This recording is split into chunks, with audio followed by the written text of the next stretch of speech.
Now, Georgia is the Children's Wellbeing Practitioner based at the YMCA in Exeter.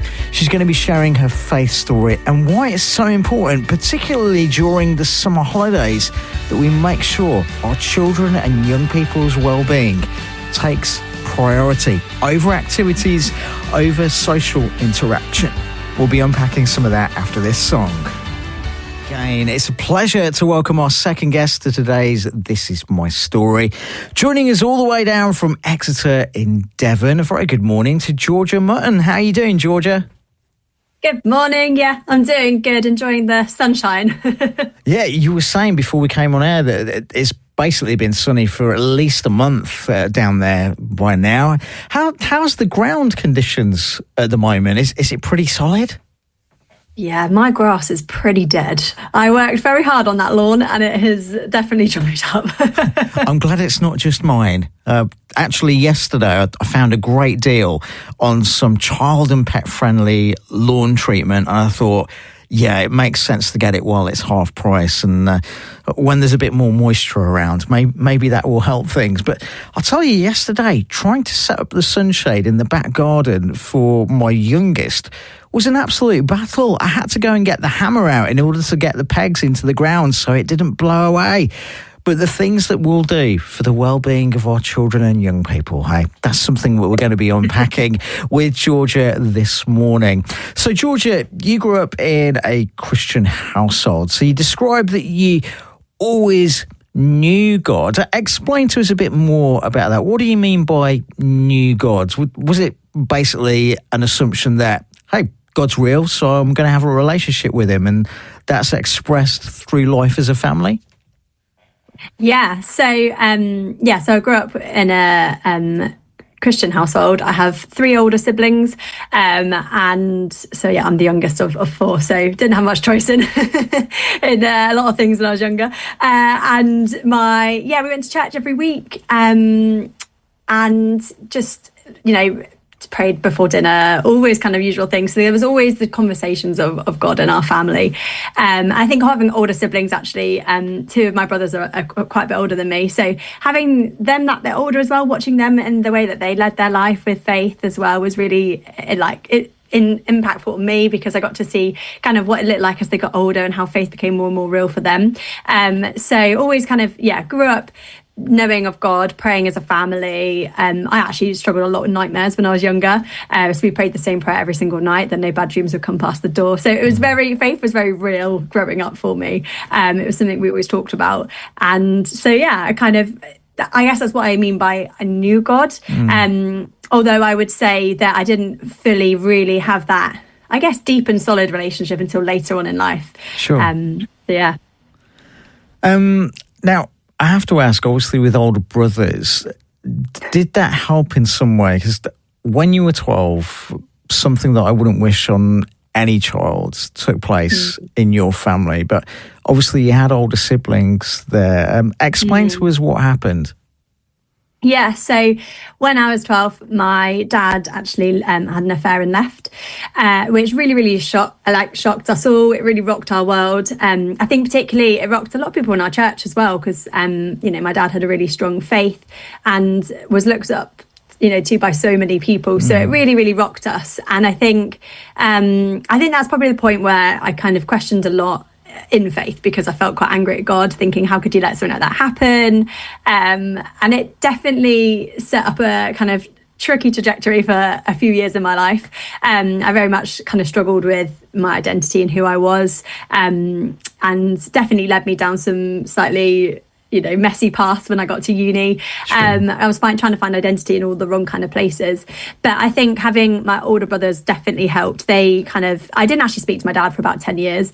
And my brothers very much stepped into that role of kind of that male figure in my life. And I'm honestly so close with them still. And they've got, obviously, my eldest brother's 10 years older and the other one's 8 years older. So quite a bit, many years in between. So they've got amazing marriages and families now, and again, that's something that I continue to look up to in the way that they lead their life and the way that they just lean into Jesus and all their kind of tricky seasons that they've had. So that's definitely helped and impacted my faith journey as well.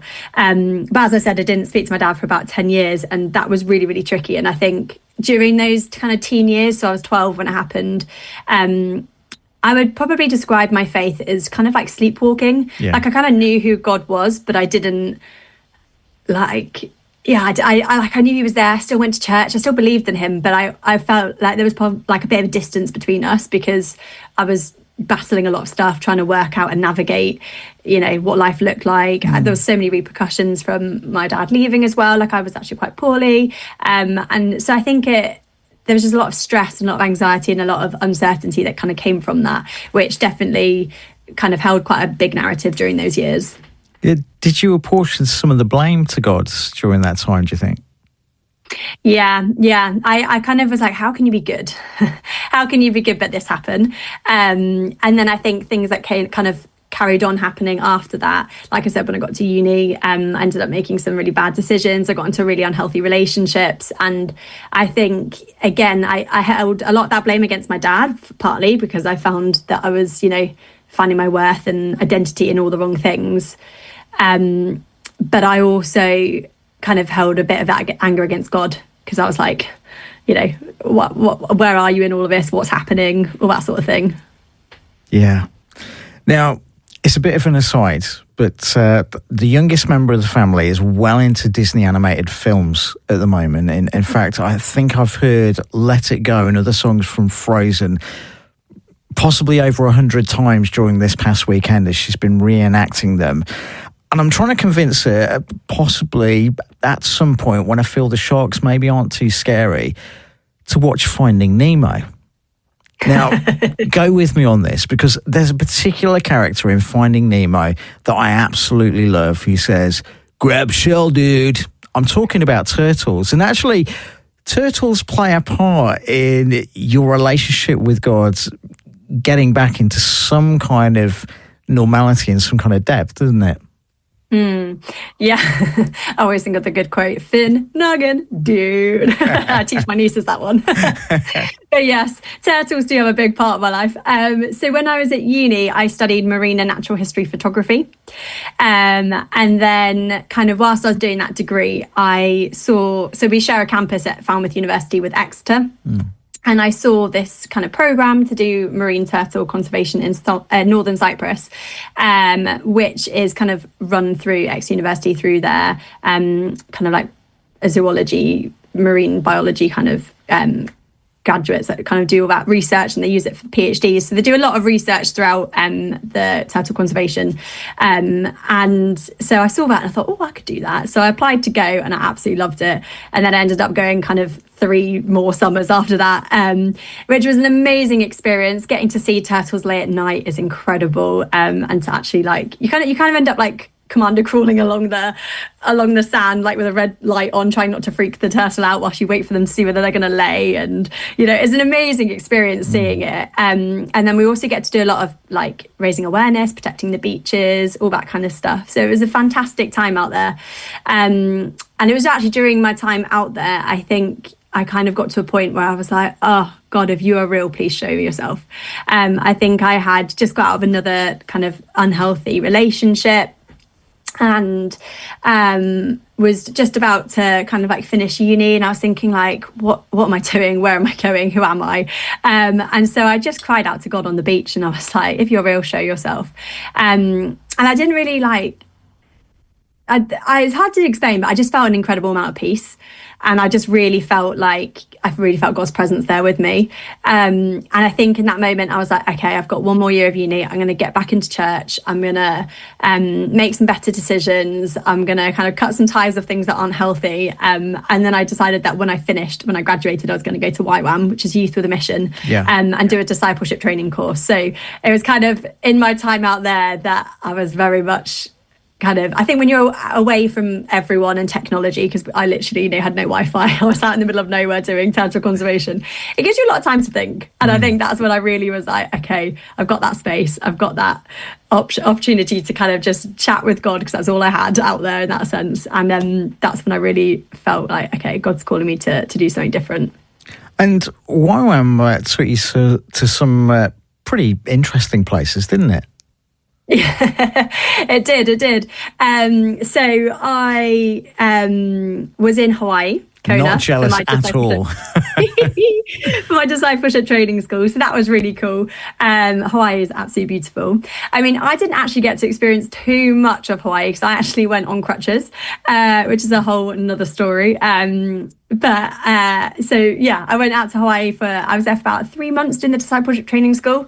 And then I went on missions to South Africa and Zambia. Which was amazing. So got to kind of climb Table Mountain when I was in South Africa and do some really cool missions out there. So that was a pretty cool time. Yeah, and certainly you saw God do some amazing things, but he was ultimately working in your life as well as you were learning through discipleship and learning by doing mission. And this was the point that you recognise you were able to forgive your dads and start to repair that relationship somewhat. Do you mind sharing a bit with us about getting to that moment of recognising I do need to forgive in order to be able to move on? Yeah, definitely. So we were doing some kind of like outreach team connection times, and we were all kind of sharing things. And I got to a point where I just couldn't feel like I could share, and I kind of was shutting myself off and I was pulling myself away.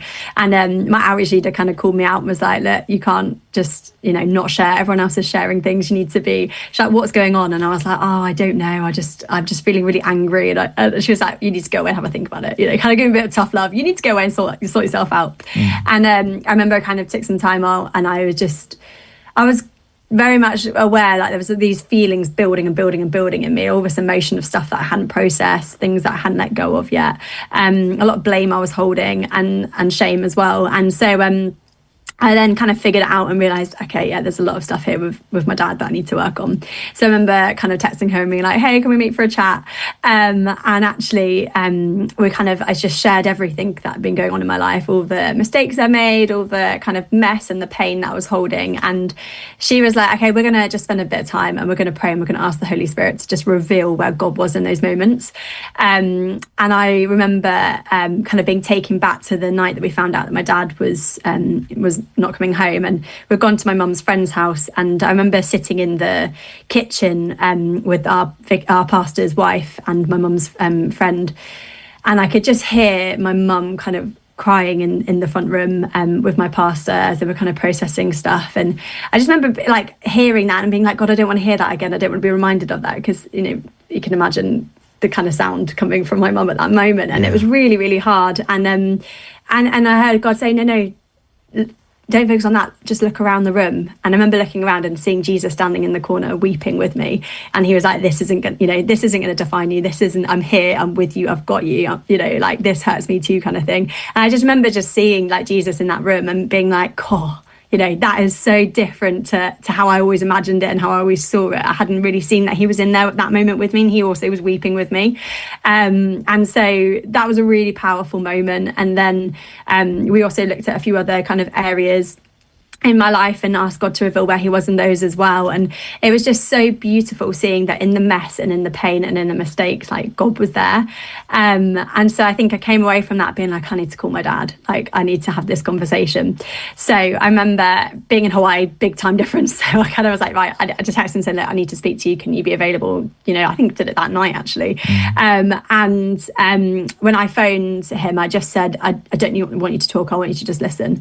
And I just kind of shared with him that I held him I blamed him for the things that happened in my life, that I was trying to find my worth in men and makeup and alcohol and all these other things that I was kind of going down those roads of. And I just said, I just want you to know that I forgive you, that I release you from that. And it was just the most amazing moment. I just can't even explain like what happened like in my heart, what was happening in his heart. And I think someone once used the analogy of kind of, when you hold on to unforgiveness, like you're stuck in that place too, because you're the prison guard. You've got the keys to, and you're kind of stuck there too. And actually by forgiving him in that moment, I was able to release him and release myself from that too. And so that was just a really amazing, beautiful moment of forgiveness. Wow. Thank you for going there with me this morning, Georgia. I so appreciate that. So YWAM, a key moment, but of course, when you've been in a Christian bubble like that, it can sometimes be really hard when that bubble bursts and you step back into the mundane reality of daily life. And I know that you struggled, as so many of us do, feeling that we deserve God's love, and you chose for a time not to go to church. But your mum, who'd been there for the long haul, I'm sure praying for you, helped to support you in finding a place to call home. And when you stepped into that place, God gave you a little confirmation, didn't he? Yeah, that was wild. So I think after I came out from YWAM, I kind of came with always passion and excitement and a real eagerness to do things like women's ministry and just to really invest into the church. And I think I was met with a bit of resistance from that, I think, because it was different. It wasn't the norm. And I think I just really struggled. Like, I didn't know what I wanted to do job-wise. Church wasn't really feeling like it was a place that was welcoming me back as such at that time. And so I did what I knew what to do, and I ran back to Cyprus. I did another season with turtles, went down some of the same mistakes. And I just really felt, like you said, that sense of like, I just don't deserve God's love. Like, I've just made all the same mistakes that he wants to free me from. And, it was really hard because obviously YWAM was an amazing time. So then to come back and then make some of those same mistakes again, I just was like, I am not worthy of God's love. And as you said, my mum ended up, she changed churches because she was like, right, well, I'll try out a different church. And at that point, St. Matt's in Exeter had just launched, and she was determined that I was going to go to church. So she kept asking week after week, and I was like, no, every time. And then I got bored of saying no, and I thought, all right, fine, I'll try it. And like you said, when I walked into those doors, I just really heard God say, this is going to be home. And 6 years later, I'm still part of that church. And it's been amazing. And, the first time I walked into the church doors, I do remember kind of looking over at the side by the cafe and seeing a rather handsome man and thinking, he looks good. And he became my husband. Brilliant. So God definitely had a plan there with that one too. Definitely. Well, that beautiful moment that you described when you were praying with your YWAM leader and God showed you the picture of Jesus in the corner of the room that you were in, weeping as well. It's a testimony of all our lives that the Lord is with us. We'll take a short break for one of the new songs we added almost 3 weeks ago. It's Red Rocks Worship with The Lord Is With Me. It's just after 11:30 this Monday morning, and I am sure that you're enjoying listening to the conversation with our second guest today, Georgia Mutton. We will talk, Georgia, more about the work that you're now doing with the YMCA in Exeter. But before we get there, we just left off that you'd found the church that has become your home, St. Matt's in Exeter, where you also found your husband. But I was chatting to you briefly during the break about the fact that as Christians, it's not enough to just go along on a Sunday to maybe read our word for today or a devotional on a daily basis, to be praying. Our faith has to be practical. We read in James that faith without works is basically pointless, but also we need to exercise our faith in order for it to grow. It's that old analogy of a muscle. When you go to the gym, you work your muscles so that they grow and become stronger. And the same is the case with our faith. Now, I know there have been times in your life when you've really struggled with your mental health, you've struggled with self-confidence and self-image. There came a time when you took a pretty bold step explain to us exactly what you did one Lent, because I think it's really going to resonate with some of the people listening. Yeah, so it was actually during that time when in my first year of being at St. Matt's, and God was doing a lot of work in my heart at that point, particularly after, as I said, I'd just come back from, making some more of those mistakes and feeling unworthy of God's love. And so God was doing a lot of work in my heart. And it was I've just been listening to a preach by Rich Wilkerson Jr., who's one of my favourite pastors in America at View Church.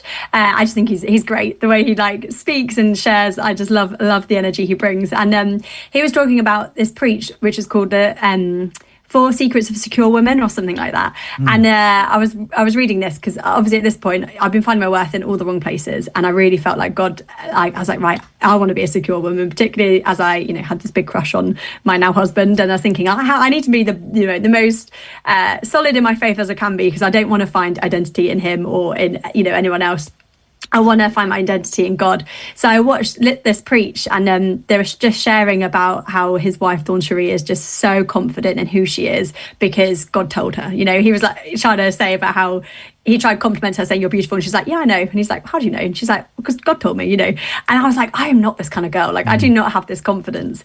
And so I just watched it, and it was coming up to Easter, and I felt God asked me to give up my makeup for Lent. And at the time I was working in Fat Face, so I was surrounded by mirrors everywhere. And I thought, okay, I'll give it up. And so I gave up makeup. I can't tell you how spotty I was. That was the worst point. I've never had spots quite like it. And I was like, God, what are you doing? I get that you want me to give up my makeup. Why are you making this so darn hard for me? And I kept with it. I didn't wear my makeup. I actually, so one of my colleagues said to me, your skin is glowing. And I was like, are you kidding me? I'm covered in spots. What are you on about? But people noticed this glow and this radiance about me that I couldn't see. And actually, something happened in those 40 days. By the end of Lent, I just felt so confident in my own skin. I felt like I could look at myself and be like, you're beautiful. I could feel more confidence in myself. And actually, other than, when I go to a wedding or if I want to, because I'm going on going out somewhere nice, I don't wear makeup. I feel completely freed from the need to hide behind the mask that I was basically painting on my face every single day. And it has just given me such a confidence to be in my own skin and to not feel like I need to hide behind all of this makeup that I was plastering on myself every single day. And it's given me such a freedom.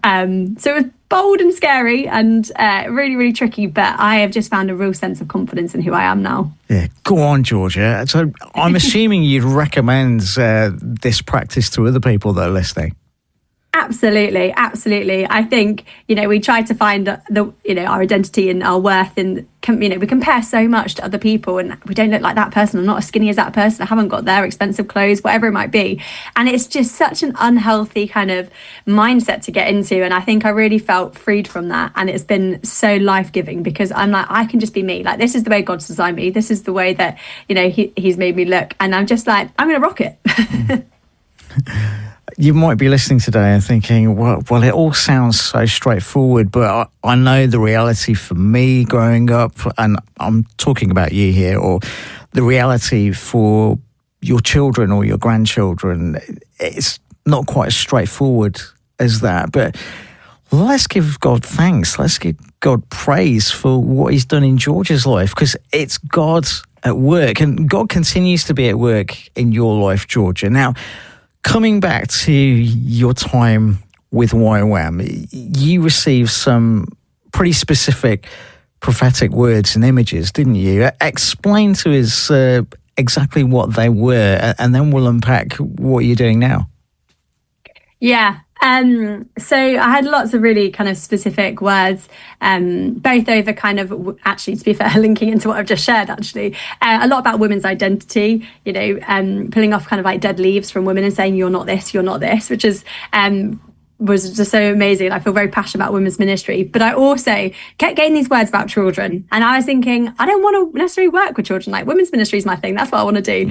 But I got some really clear pictures. One in particular was these children that were kind of sat in a row and in complete darkness. And then as I walked through the center of that row, light bulbs were switching on above their heads. And so there's this really clear kind of image. And I was thinking, what's that going to look like? And actually, that has unfolded in the work that I'm doing currently, which is wild, because that was like 2018 that I went, and we're now in 2026. So yeah, that's been a crazy kind of story. It's a pretty fast turnaround. So you had been working in retail between your summers in Cyprus with the turtles. I would love to try and do that, although I'm probably too old to crawl along the beach now.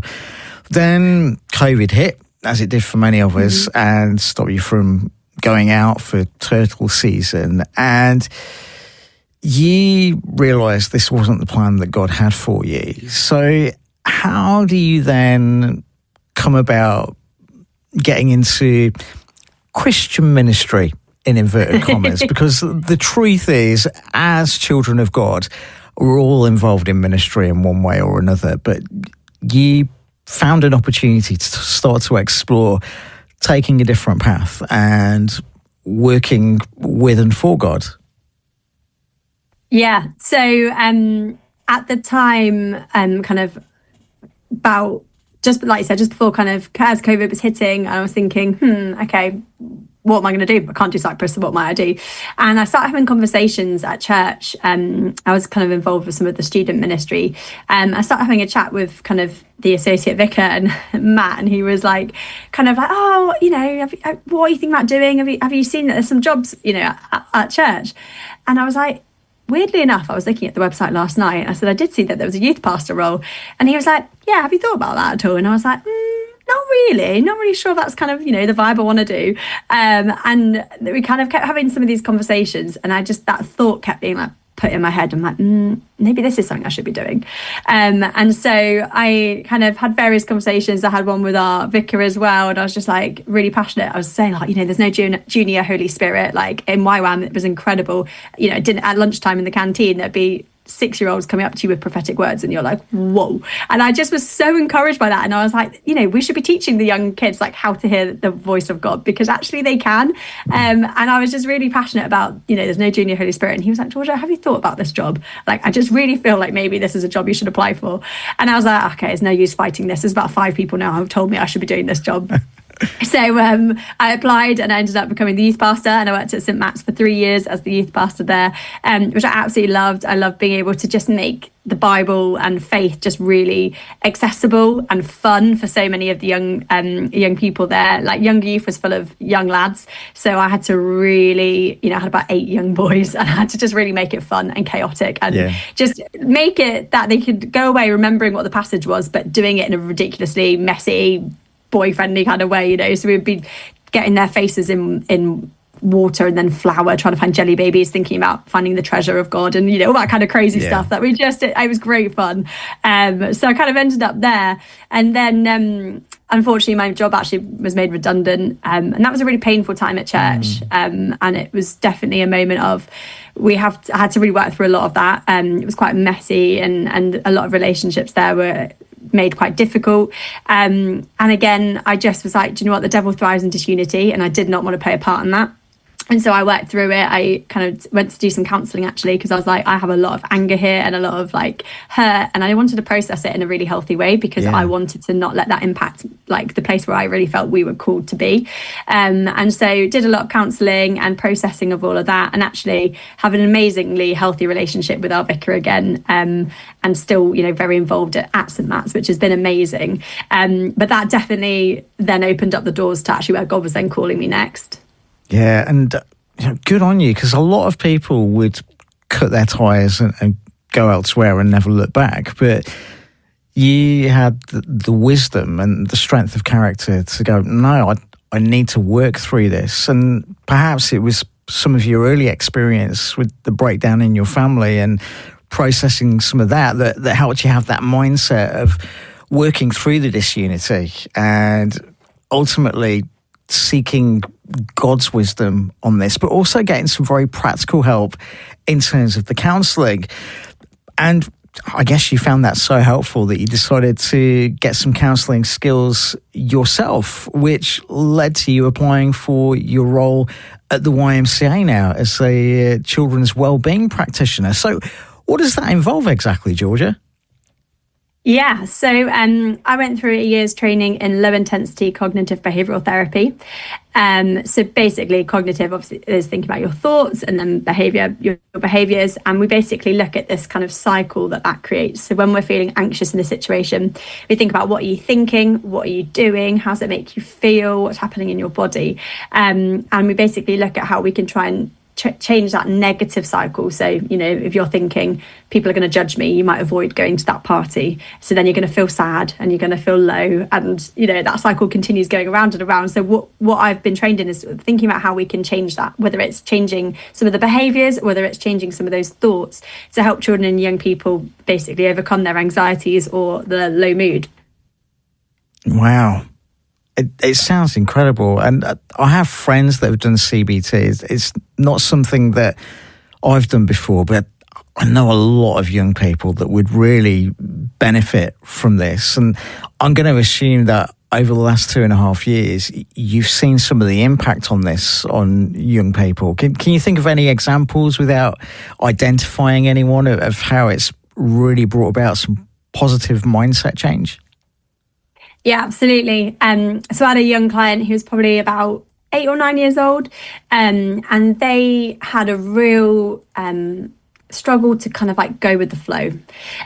So they had what we call generalized anxiety, which is kind of like whack-a-mole. So you whack one mole and another one pops up, and it can be thoughts about everything and anything. And this young person particularly struggled with the idea of not knowing what's coming next, what's going to happen.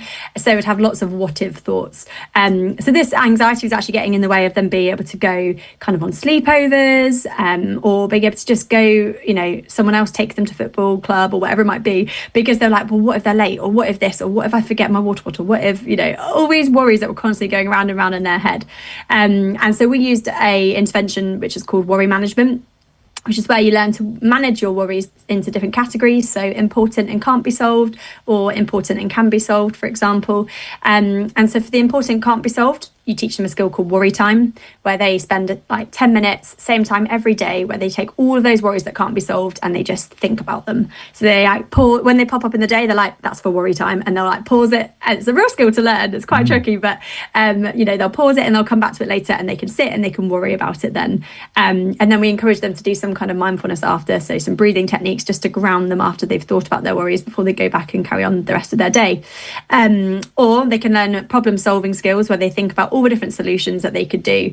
So for example, one of the worries was worrying that they'll forget something they need for their sleepover. So we were thinking options like make a checklist of what they need, get mum to check it, pack the night before, so you have a chance to think about other things in the morning. All those kind of different ideas, getting their sibling to help them.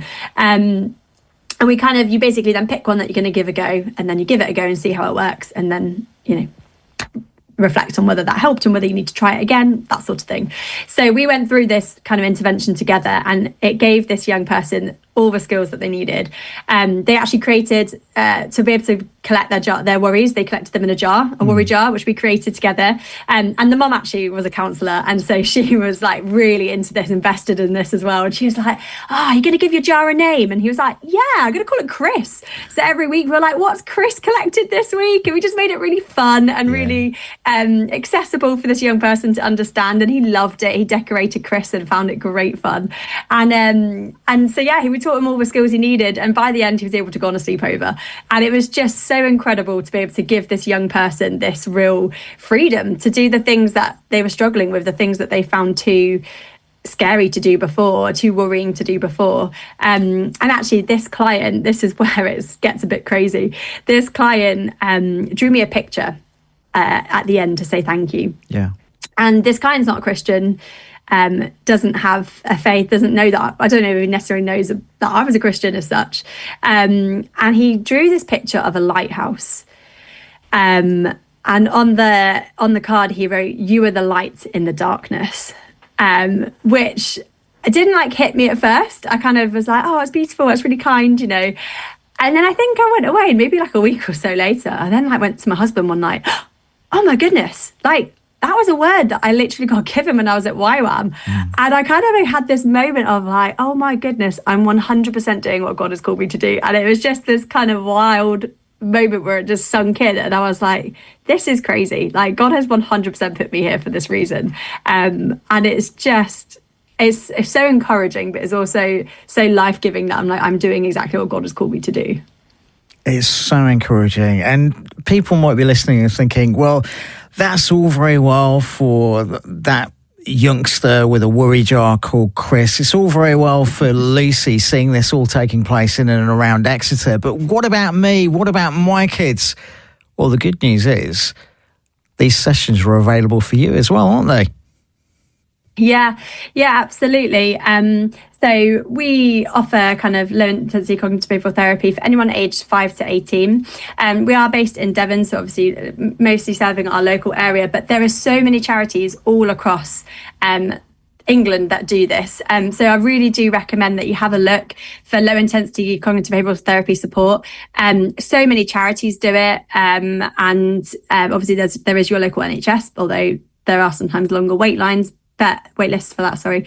But there's so much out there. There's so much online help as well. So if you're like, I don't really want to speak to a real human, there is things like Kooth, which is spelled Kooth, which is like an online forum where you can speak to so many other young people as well who are struggling with the same thing. You can go on like a live chat with someone, all very safe. You have to be 13 and over for that. But all very safe. And there's people online that can talk to you via just like typing. So if that's kind of your preferred method rather than having to actually talk to somebody, there's options like that. On our website, we have so many self-help resources as well. So you can go through some of those workbooks that I mentioned, those interventions on your own pace. If you'd rather, again, don't feel comfortable yet or ready to do that with a person, there are options as well for you to do at home. And if you are thinking about getting support, my recommendation is to go for it, because you never know it's going to help until you try, right? And I think there's so much freedom that can come when you learn the tools and the skills that you need to overcome anxiety and low mood. And it can just, those things that feel really out of reach and really impossible, like the sleepover did, actually can become possible as you learn those skills. And if there's any parents out there as well who are like, oh, my child's maybe too young for that, or my child won't engage with that because they are younger, there is a book called Helping Your Child with Fears and Worries by Kathy Creswell. It's about £10 on Amazon. If you have a Spotify premium or one of those premium accounts, you can actually listen to it on audio.